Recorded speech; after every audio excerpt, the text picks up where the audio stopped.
There is a classic story, often retold in business lecture halls and bedtime books, about the art of being human. The story of a skinny boy standing on the deck of a sailing ship crossing the Atlantic in 1848, his eyes fixed on the misty horizon of an unfamiliar America. His name was Andrew Carnegie. From an immigrant child working for a wage of $1.2 a week in a damp textile mill, Carnegie rose to become the steel king of the world, the wealthiest man on the planet in his era. But the value of Andrew Carnegie did not lie in his massive net worth, converted into hundreds of billions of dollars at modern exchange rates. His life was an epic full of ups and downs, about self-learning, a vision ahead of its time, the fierce, dark corners of early capitalism, and above all, a great philosophy of life in the second half of his life: the man who dies thus rich dies disgraced. Andrew Carnegie was born on November 25, 1835, in Dunfermline, Scotland, in a typical cottage home of a weaver at the time. His father, William Carnegie, was a highly skilled handloom weaver, while his mother, Margaret Morrison, was the daughter of a family with a deep tradition in political and educational activism. The early years of Andrew's life passed in the peaceful atmosphere of an ancient town. He inherited from his maternal grandfather, Thomas Morrison, a progressive mindset, a love of freedom, and a hatred of absolute monarchy. However, the Industrial Revolution hit like a storm, wiping out the livelihoods of handloom weavers. Steam-powered looms appeared, turning independent weavers like Andrew's father into the unemployed. The Carnegie family fell into such dire poverty that her mother had to sew shoes for rent and run a small grocery store to earn every meal. Witnessing her proud father break down, helplessly watching the family suffer from hunger, the young boy Andrew engraved an oath deep into his heart: must get rich, must escape from this humiliating poverty. In 1848, when Andrew was 13 years old, his family decided to sell their last possessions and borrow another £20 to buy ship tickets to America.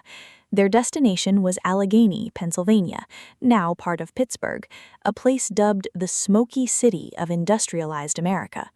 Arriving in America, reality was not rosy.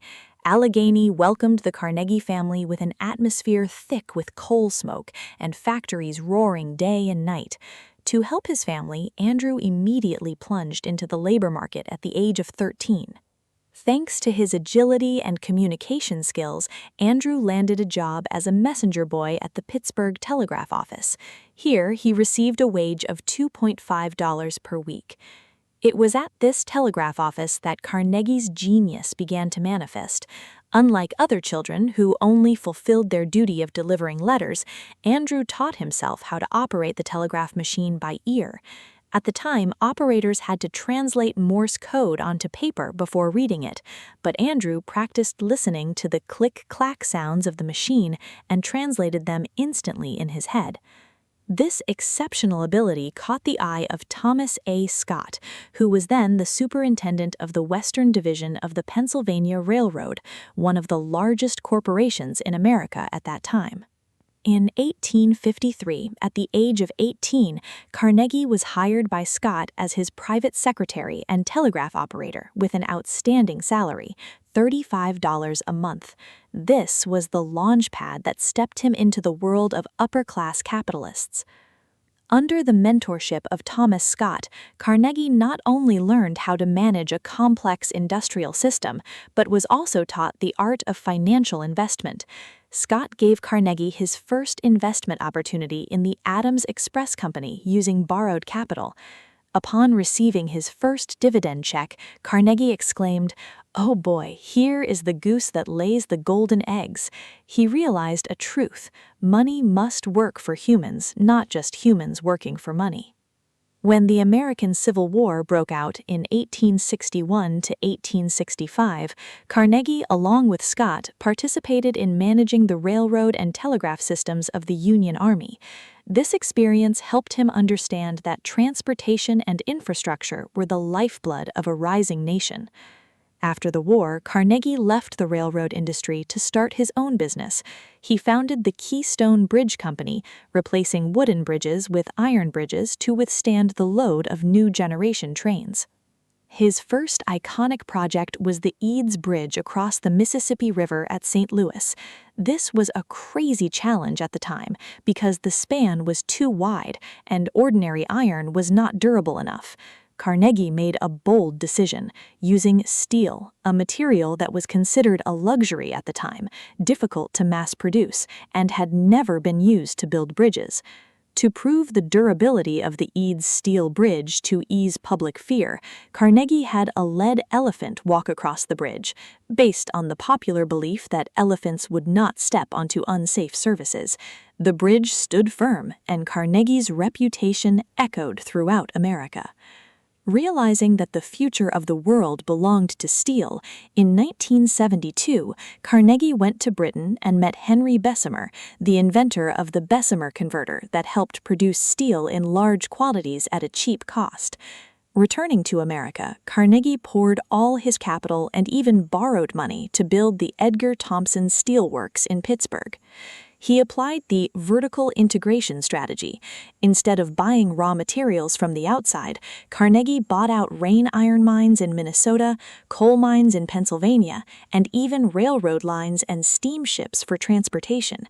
Thanks to controlling everything from root to top, he cut the production cost of steel from $100 per ton to under $20 per ton. Carnegie Steel built the skyscrapers in New York, the transcontinental railroads, and the U.S. naval fleets. No great monument is erected without cracks, and Andrew Carnegie's life was no exception.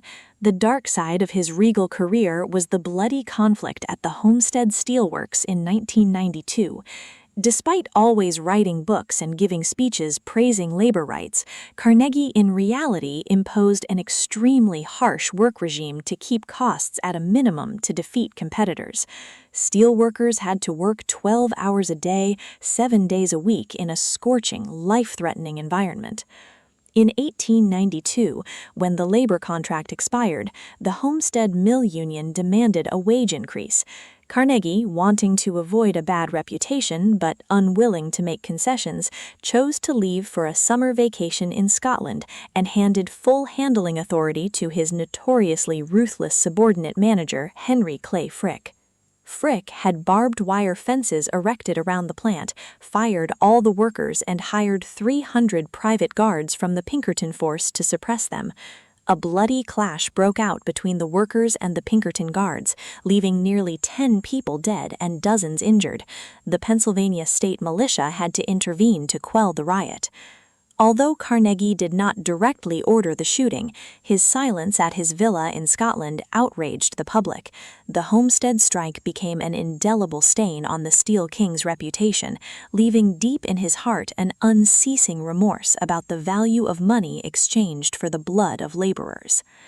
In 1901, at the age of 66, Carnegie decided to step into the second chapter of his life. He sold the entire Carnegie Steel Corporation to the financier J.P. Morgan for $480 million, equivalent to hundreds of billions of dollars today. Upon receiving the agreement, J.P. Morgan shook Carnegie's hand and said, "Congratulations, Mr. Carnegie, you have become the richest man on the planet." But for Carnegie, becoming the richest man was not the destination, but the starting point of a new mission.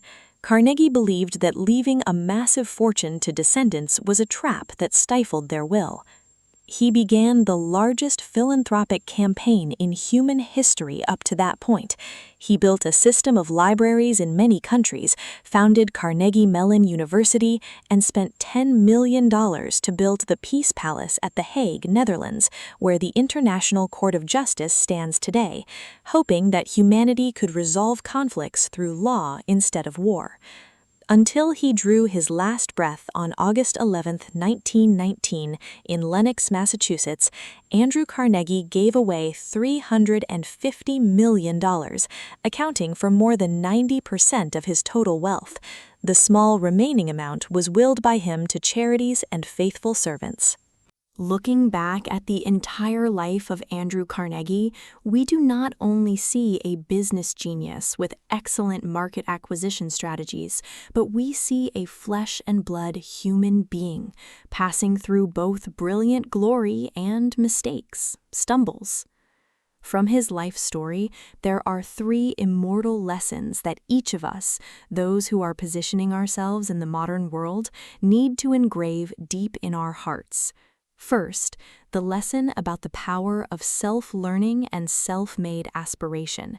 Carnegie was not formally educated in prestigious universities. His greatest asset was his ability to observe, proactive thinking, and an unceasing desire to improve himself. Second, the lesson about the balance between ambition and conscience. The Homestead tragedy is a costly reminder that financial success will lose part of its sanctity if it is built on exploitation or indifference to the pain of fellow human beings. Third, and also the greatest lesson, the true value of a human being is not measured by what they accumulate, but by what they leave behind for the world.